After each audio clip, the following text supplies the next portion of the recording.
kapatid natin dyan, kung pangmatagal ang pet supplies ang hanap po ninyo, sagot na yan ni Mami Chiki. Dahil ipapasilip niya sa atin ang nahanap niyang pet supplies sa Mandaluyong. Nako, napakalapit po. Isang tumbling lang. Mami Chiki, ano pong pwedeng mabili dyan? At syempre, magkano? Lahat pwede mabili dito, Angela. Kompleto sila dito sa Pet Supply sa Barangka, Mandaluyong. And maganda naman na pag-usapan natin your other loves of your lives. Diba? Last week, Valentine's Week. Ngayon, yung mga nakakapasaya sa inyong mga pet lovers. Ito po ang ating atupagin ngayon. Kamusta na nga ba ang mga presyuhan ng mga needs ninyo bilang mga pet owners? Ito po, chinek po namin ang mga presyo dito sa M&M. At ang magandang balita, hindi po sila nagagalaw ng presyo mula pa 2024. Ano-ano nga ba yung mga presyo na yan? Lalo na for the first time pet owners o yung mga nag-iisip pa lang kung gusto niyo ba ng pet, whether cat yan or dog. Ganito po ang presyuhan ng mga bagay-bagay. Ang canned dog food, halimbawa, pwedeng nasa 55 pesos hanggang 257. So may range. Ang canned cat food starts at 60 to 80 pesos. Mas mura po. Ang mga pouch naman, mas mura din. For the dogs, 35 to 50, for cats 30 to 40. So pwede kayo magsimula sa mga pouches na smaller packages. So, para naman sa dried food, ito po rini-repack nila. Kaya ang for dogs, depende sa size. Mag-uumpisa yan sa 85 hanggang 195 pesos. For cats naman, nasa 106 to 210 pesos ang repack dry food. Yung mga sako naman, yung mas malalaki, makakamura din kayo, pero syempre investment dahil ang unang bagsak ng ang presyo niyan is 1,480 hanggang sa 2,700. So kung may budget, bumili na kayo ng bulk kasi mauubos din naman yan. Mas mahal ng konti ng bahagya for cats, nasa 2,200 to 3,200. Mamaya tatanong natin kay Joanne.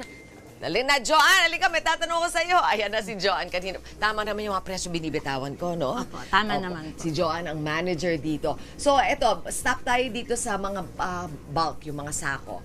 For 1,480 to 2,700. For dogs, 2,200 to 3,200. For cats, ganong katagal maglalas yung isang sako? For ikaw, isa lang ang pet mo? Yung ganyan po, ma'am, is kaya naman yan ng up to 1 month. Oh, yun. So, doon kayo mag-isip. Kung 1 month, makakamura kasi kung bulk, Yes, di ba po? kung bulk. Last na, yung litter sand for the cats. Ayan, kung sa sila nag-ano, di ba? Yung kanilang parang box, 250 to 450. At syempre, nandyan din ang dog treats from 12 pesos to 450 pesos. Cat treats, 65 pesos to 110 pesos. Ang laki ng range. Ano ba yung mura? Ano yung mahal na pet na treats?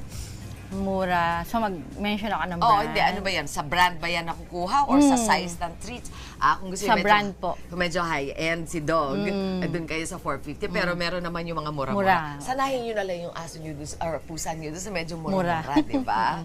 Ayun. Meron din kayo dyan mga pet accessories dito. Ito rin, from 75 pesos to 2,100 pesos dahil nga ito yung range ng mga pangangailangan nyo. Nandyan yung mga bowl, yung mga leash, cage, bed, bag, lahat. Yun. Ito po yung mga bagay na kailangan nating alamin for mga nag-iisip pa lang kung gusto ba nila ng pet o hindi. Mamaya, Joanne, samahan mo ako para i-advise natin sila kung ano nga yung kailangan nila itabi na budget kung gusto nila magkaroon ng pet. Pero ang unang tanong ko sa'yo, ano ang pinakamabili dito sa tindahan ninyo? Usually po mga, ano talaga, dog food at saka cat food. Okay. Yan yung basic talaga. Necessities talaga. Napag-usapan na natin yung dry, repack, ganyan. Alam ko, kung minsan basa yung pagkain ng aso, yung dry food, dinadagdagan lang ng tubig. Hindi naman po. Kahit ipakain niyo po siya ng, ng dry na lang siya. Okay. Ano. Although, parang sa tao, yung iba gusto sarsyado. Di ba? Parang gano'n. Mas nakakatakam. Ano ba ang difference talaga ng wet at saka dry? Yung dry po kasi, medyo, pag yun po ang pinakain natin sa mga pets natin, okay naman siya, though prone kasi siya sa mga dental diseases. As parang sa tao Pag din. yun. Oo.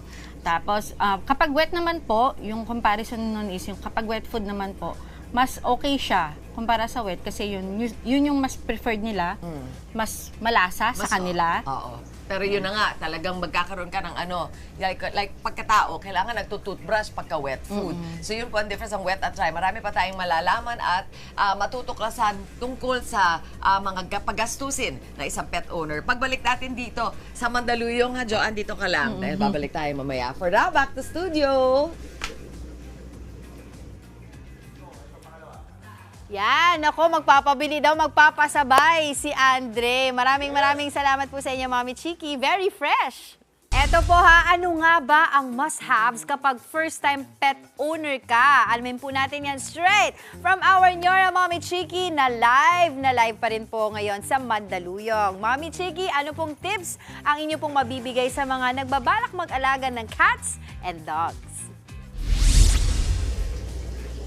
Alam ko sa inyo, hindi naman kayo mga first-time owners. Ayan, si Andre, expert na yan, di ba? Matagal mo na kasama sa bahay si Booker. Pero para dun sa mga nag-iisip, should I start, ito na nga, bringing in, welcoming in a pet sa aking tahanan? Kailangan ninyong malaman na merong syempre initial investment yan. Tanong natin yung mga expert. Si Joanna Perez na siyang manager dito sa Pet Supply sa Barangka Mandaluyong. Siya ang magsasabi sa atin, ano ba yung unang bagsak ng gastos kapag kayo ay magkakaroon halimbawa ng pet dog? Ano yung mga unang bibilin? Yes. Basically, kailangan may pagkain kayo, no? Mga food, dog food. Ang food naman ng dog is made wet and made dry. Okay. So, ito yung mga yon. Ito, may wet na nasa can, meron nasa pouch. So, ang suggestion mo is bumili kayo pareho para makita nyo kung ano yung krusonada ng inyong pet. Meron next. silang pagpipilian. Okay. So, ito Ano naman, yung kanilang poop bag. Poop bag. So, yan yung mga Pagka panglinis. nagpapasal kayo. Yes. For responsible pet owner. Then, sa leash, yung kanilang leash. Okay. Tinatali sa leeg. Oo. Uy, ang cute. Siyempre, ang maliit pa kasi baka... Ito yung bowl nila, Oo. nalagyan ng pagkain.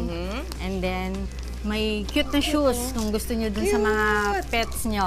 Okay. Ayan. Tapos, Ito yung laruan toy. nila. Ito yung mga Oo. pinakamura naming mga dog accessories. Tapos for grooming, Grooming, yung pang-supply Kakaiba yung nila. supply, ano? Ayan, meron siyang groom. okay. Ayan. Ito, ano ito?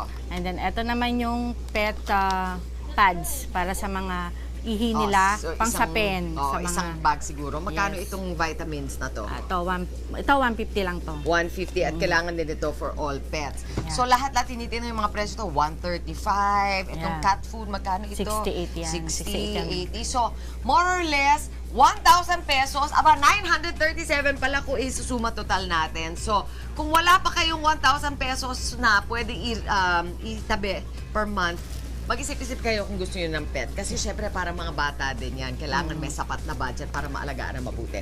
Doon naman sa cats, ganun din, kaya natin magkaroon ng start-off kit for 1,000. Meron din tayo nito. So, ito yung kanilang treats na tinatawag. Iba yung treats ng cats. Yan, mahaba. Tapos, ito yung kanilang collar. Ay, Kikay, ang cute naman ng collar. Iba-ibang kulay. Pwede ka pa magpalit Monday to Friday. Siyempre, may pagkain din sila. Yes. Ito yung sakan. Ito magkano? Ito yung wet. Oo. 68 din to. 68 ang Tapos, ito naman yung nasa pouch. Isang kainan lang ba to? Hindi, ma'am. Hindi. Pwede po siyang ilang days. Ilang days Depende sa din. takaw niya. Yun. Okay. Tapos, yun, shampoo, Okay. pang ano niya, pag naliligo siya. And then, meron din siyang vitamins. May vitamins din ng cats. Same din, nasa less than 100? Okay. Mga 150 to. mga 150. ganyan. Ito naman, ano ito? Ito naman yung kanilang cat litter box na tinatawag. So, dito sila dumudumi at umiihi. Ito, kailangan talaga ito para sa pusa. Some Okay. form of box. Yes. Para po maging neat sila kasi para maiwasan yung kung saan-saan sila dumudumi. Kung kapos sa budget, pwede bang gumawa na lang, gumamit ng kahon? Yes, ma'am, pwede. Kung meron kayong pinaglumaan na timba, Oo. pwede nyo siyang gupitin or yung plangganang cute na maliit, pwede mas mura yon. Hindi ko lang alam magkano yung price, pero mas mura siya dito definitely. So yon, pwede yung option yon. So Okay. ito, meron kaming ino-offer na medyo presentable at maganda para sa inyong cat. So, 1,000 pesos or less, Ma'am, pwede na kayo mag-start. ito pala. Uy, kalimutan natin. Yung buhangin niya, yung cat buhangin. litter sand. Ito yung Kasi nilalagay idinubuhos dito. dun. Magkano ito, Joanna? Ano to ma'am, 150. 150. For 5L na. So, pinapalitan-palitan ba ito? Yes, ma'am. Ay, para tatanggalin mo yung yung dumi Yung nila or mapot. ihe. Oo. Yon. Tapos malilinis na uli yung Kasi Oo. ang mga cats, ayaw nila na maduming cat sand or cat litter box. Okay. Ayun. Kung first-time pet owner, would you advise magsimula sa pusa or aso? Ako man personally sa pusa. Oo. Kasi ang pusa kasi is self-groom. Self-groomer sila. Marunong silang linisin yung sarili nila. And then at the same time, yun nga, ito, meron silang ganito. Yung aso kasi, I'm not, naman against with the dogs, no? Pero personally kasi mas malinis kasi yung pusa kung tayo yung mga busy person. Oo. Medyo minimal lang yung ating i-spend na time para sa paglilinis. Depende sa lifestyle talaga yan. Pero Yes. alam naman natin na meron mga cat lovers, meron mga dog Dog lovers. lovers. Pero kung hindi kayo sure, siguro nga, kung kapos kayo sa time, mas less ang ang demands ng cat, Yes. di ba? Okay. Pagdating naman sa itong sa mga presyo ng, sabi mo, hindi umaakyat yung presyo ng ating ating mga bilihin. Pero may range yan eh. Doon ba tayo sa mura o doon ba tayo sa mahal? Mag-i-invest pa tayo sa mga mas matitibay? Ako personally, pwede kayong bumili ng mas mahal. Kasi kung mas mahal, kasi tatagal yun eh.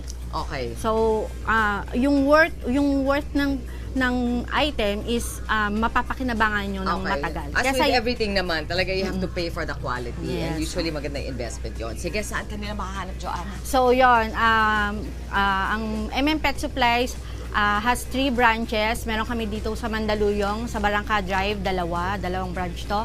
And isa sa San Juan. So, pwede kayo mag-visit, mag-walk-in Alright. para bumili ng inyong mga pet foods and supplies. And lahat ng services, may grooming sila. Yes, meron and din po vet kaming services. pet boarding. Pwede nyo pet boarding. iwan dito yung mga aso't pusa nyo. Meron din kaming pet grooming. Hanapin Ayan nyo po. na si Joanna. Alright, thank you so much. Marami kami natutunan sa'yo. Back Thank you to po. studio. Naman pala. So magpapasabay na po kami kung pwede po Maraming salamat, Mami Chiki. Mga kapatid, Chiki Roa Puno po. Simulan ang inyong araw na puno ng impormasyong kapaki-pakinabang. Sama na sa isang makabuluhang umaga. Tumutok at mag-subscribe sa social media pages ng News 5.